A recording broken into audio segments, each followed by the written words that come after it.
പോത്തുപോലെ കിടന്നുറങ്ങുമ്പോൾ ഒരു 6-6:30 ആയപ്പോൾ അമ്മ വന്ന് കുലുക്കി വിളിച്ചു. എണീക്കടാ, രാവിലെ നേരത്തെ എണീറ്റ് അടുക്കളയിൽ കയറണമെന്ന് തലേ രാത്രിയിൽ ഞങ്ങൾ തമ്മിൽ ഒരു കരാറുണ്ടായിരുന്നു. അങ്ങനെ ഞാനും അമ്മയും മാത്രമുള്ള ഞങ്ങളുടെ കുഞ്ഞോണം ദാ ഇവിടെ ആരംഭിക്കുന്നു. ഇത്തവണ സിദ്ധു ഇവിടെ ഇല്ല. അവനുള്ളപ്പോൾ എല്ലാ ദിവസവും ഞങ്ങൾക്ക് ഓണമാണ്. അവനില്ലെങ്കിൽ ഓണത്തിന് പോലും ഞങ്ങൾക്ക് ഓണമില്ല. എന്നാലും പേരിനൊരു ഓണം വേണ്ടേ? ചെറിയൊരു സദ്യ ഉണ്ടാക്കി ഞങ്ങൾ അമ്മയും മോനും ലൈറ്റായി ഓണം ഘോഷിക്കാൻ തീരുമാനിച്ചു. വല്ലപ്പോഴുമാണ് ഞാനിങ്ങനെ വീട്ടിലിരിക്കുന്നത്. അതുകൊണ്ട് ഇന്നത്തെ അമ്മയുടെ മാവേലി ഞാനാണത്രേ. സാധാരണ ഓണസദ്യ ഓർഡർ ചെയ്യാറാണ് പതിവ്. അതാകുമ്പോൾ വിളമ്പി തിന്നാ മതിയല്ലോ. പക്ഷേ ഇന്ന് ഞങ്ങൾ ഉണ്ടാക്കും. അടുക്കളയിൽ കയറിയാൽ അമ്മ വെളിച്ചപ്പാടാണ്. ഉള്ളിത്തൊലി പൊളിക്കാനും തേങ്ങ ചിരണ്ടാനും ഒക്കെ ഒന്ന് സഹായിച്ചാൽ താജ് ഹോട്ടലിലെ ഓണസദ്യ വീട്ടിലെ ഡൈനിങ് ടേബിളിൽ നിരത്തും നമ്മുടെ അമ്മ. സരള പോരാളിയാണ് സുഹൃത്തുക്കളെ. എണീറ്റാലുടൻ വീട്ടുമുറ്റത്ത് ഞങ്ങളുടെ കുറച്ച് അഭ്യാസങ്ങൾ പതിവാണ്. തെന്നിത്തെറിച്ച മുറ്റത്തൂടെ തെക്കുവിടക്ക് നടന്നും ജാതി ഇല പെറുക്കിയും ശുദ്ധവായു അകത്താക്കിയാണ് മിക്ക ദിവസങ്ങളും ഞങ്ങളുടെ തുടങ്ങുന്നത്. കൃത്യം 8 മണിക്ക് അമ്മ ഗേറ്റ് തുറക്കും. മാതൃഭൂമി പത്രം എടുക്കും. പത്രം എടുത്തുകൊണ്ട് വരുന്ന ആ വരവ് കണ്ട ആരേലും പറയുവോ ഫ്രണ്ട് പേജ് മാത്രം വായിക്കുന്ന മുതലാതെന്ന്? വീട്ടിലെ ചെടികളെയൊക്കെ എന്നെ നോക്കുന്നതിലും കാര്യമായിട്ടാ അമ്മ നോക്കുന്നേ. അതിന്റെ ഇലയൊന്ന് വാടിയാൽ ആ മുഖം വാടും. ശംഖുപുഷ്പം വെള്ളത്തിൽ തിളപ്പിച്ച് കുടിക്കുന്ന പതിവുണ്ട് സർലാ ദിവാകരന്.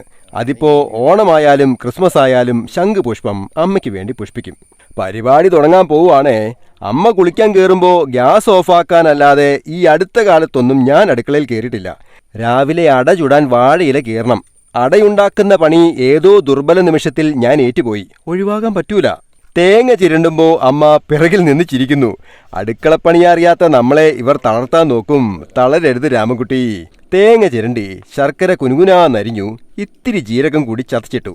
നമ്മൾ ഈ പണിയൊക്കെ പണ്ട് ചെയ്തിട്ടുണ്ടപ്പാ.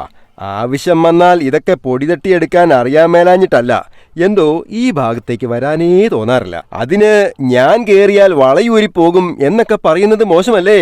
അട ചുട്ടെടുക്കാനാണ് പ്ലാൻ. ഇല നന്നായി മടക്കി വെക്കണം. മടങ്ങിയിരിക്കുന്നില്ലല്ലോ, പശുവെച്ചൊട്ടിക്കണോ? എന്താ പ്രശ്നമെന്ന് വെച്ചാൽ ഇടയ്ക്കെന്തെങ്കിലും അടുക്കളയിൽ കയറിയാൽ അമ്മ പിന്നെന്നും വിളിക്കും. അതാണ് ഞാൻ ഇങ്ങോട്ട് കയറാത്തത്. ശംഖുപുഷ്പം തിളപ്പിക്കുമ്പോ സരളേ നിന്നെ ഓർമ്മ വരും. ഇനി അമ്പലത്തിൽ പോണം.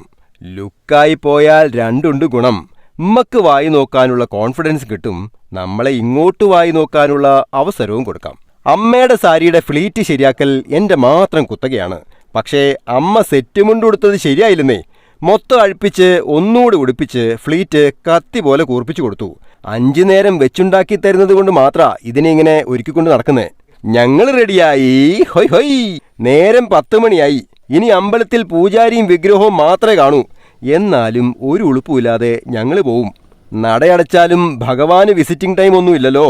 ഞങ്ങൾ പുറത്തുനിന്ന് തൊഴുതിട്ടാണേലും കാര്യം പറഞ്ഞോളാം. പോണ വഴി ഓണാശംസകൾ വിളിച്ചറിയിച്ചവരൊക്കെ തിരിച്ചു വിളിച്ചു. ആരൊക്കെ കൈവിട്ടാലും എന്റെ കൂടെ നിൽക്കുന്ന ആൺ പെൺ വ്യത്യാസമില്ലാത്ത കുറെ നല്ല സുഹൃത്തുക്കളുണ്ടേ.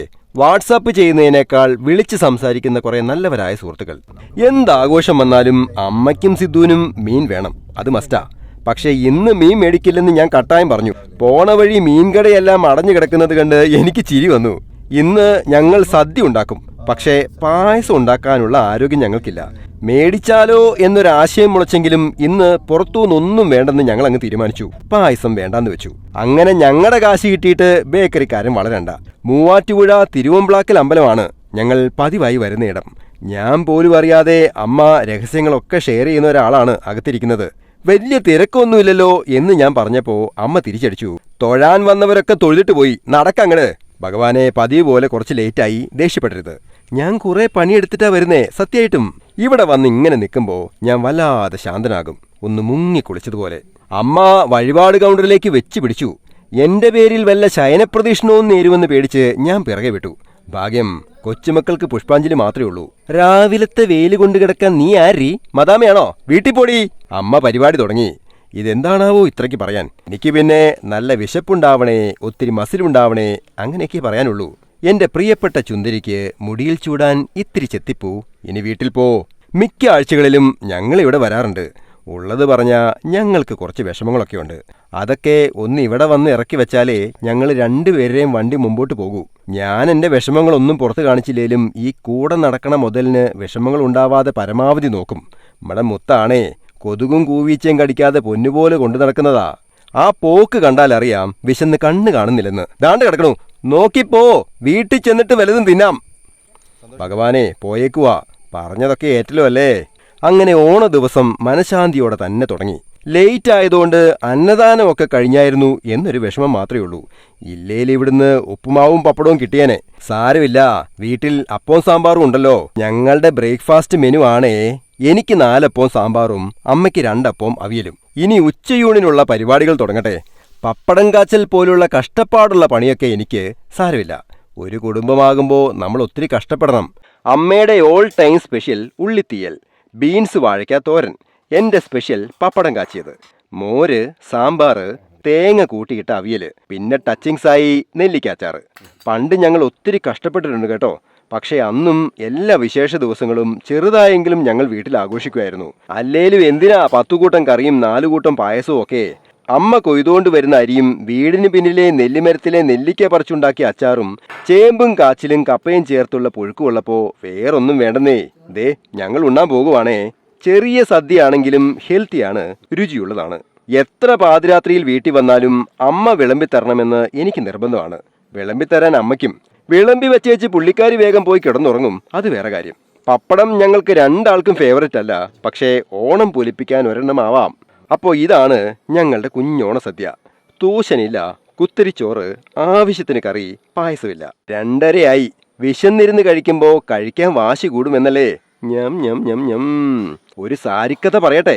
ഇത്തവണ അമ്മയ്ക്ക് ഓണക്കോടിയായി വാങ്ങിയ സാരികൾക്കൊപ്പം ഒരു കോട്ടൺ സാരി ഉണ്ടായിരുന്നു. അമ്മ അത് കണ്ടതേ പറഞ്ഞു, ഇതൊക്കെ ചെറുപ്പക്കാരികൾ ഉടുക്കുന്ന സാരിയാ, ഉടുക്കൂല എന്ന്.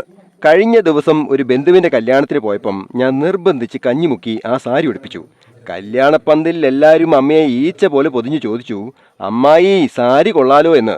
തിരിച്ചു പോരുമ്പോൾ അമ്മയുടെ മുഖത്ത് എന്തൊരു ചിരിയായിരുന്നെന്നോ. അമ്മ പണ്ട് ഒത്തിരി കഷ്ടപ്പെട്ടിട്ടുണ്ട്. വെള്ളം ചുമന്നും വിറക് പെറുക്കിയും പപ്പ അറിയാതെ കൊയ്യാൻ പോയും ഒക്കെയാണ് ഞങ്ങൾ മക്കളെ വളർത്തിയത്. ഞായറാഴ്ചകളിൽ വരാറുള്ള അണ്ണാച്ചിയുടെ കയ്യിൽ നിന്ന് ഇൻസ്റ്റാൾമെന്റിൽ വാങ്ങിയിരുന്ന വില കുറഞ്ഞ പോളിയസ്റ്റർ സാരികളായിരുന്നു അമ്മ ചന്തയ്ക്ക് പോകുമ്പോൾ ഉടുത്തിരുന്നത്. ഞങ്ങൾ മക്കൾ വളർന്ന് 4 കാശുണ്ടാക്കാൻ തുടങ്ങിയ ശേഷം അമ്മയ്ക്ക് ഒത്തിരി സാരികൾ മേടിച്ചു കൊടുക്കും.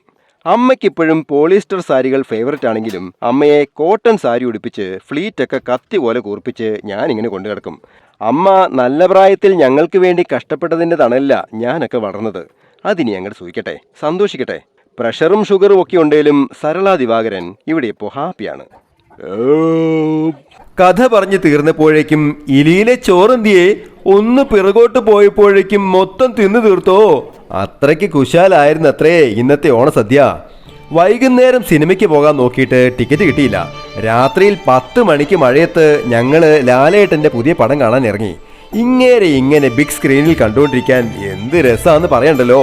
പണ്ട് തൊട്ടേ ആ ഉണ്ടക്കവളും ചെരിഞ്ഞ നടത്തവും മുതലെടുത്ത് വളരെ എളുപ്പത്തിൽ ഇങ്ങേരുടെ കാർട്ടൂൺ വരച്ച് ഞാൻ ഒത്തിരി കൈയടി മേടിച്ചിട്ടുണ്ട്. സത്യൻ അന്തിക്കാടിന്റെ നല്ലൊരു സിനിമ. അമ്മ ഇടയ്ക്കിടയ്ക്ക് പൊട്ടിച്ചിരിക്കുന്നുണ്ടായിരുന്നു. എനിക്കത് മതി. ലാലേട്ടന് കുറച്ച് ഭംഗി കൂടിയിട്ടുണ്ടെന്ന് എനിക്ക് തോന്നി. നിങ്ങൾക്ക് തോന്നിയില്ലേ? അങ്ങനെ തിരുവോണം കുഞ്ഞോണമായിരുന്നെങ്കിലും ഞങ്ങൾക്ക് പൊന്നോണമായിരുന്നു. അപ്പോൾ എല്ലാവർക്കും ഹാപ്പി ഓണം. പുതിയ വിശേഷങ്ങളുമായി വീണ്ടും കാണാമേ. Happy drawing, Saneesh Divakaran.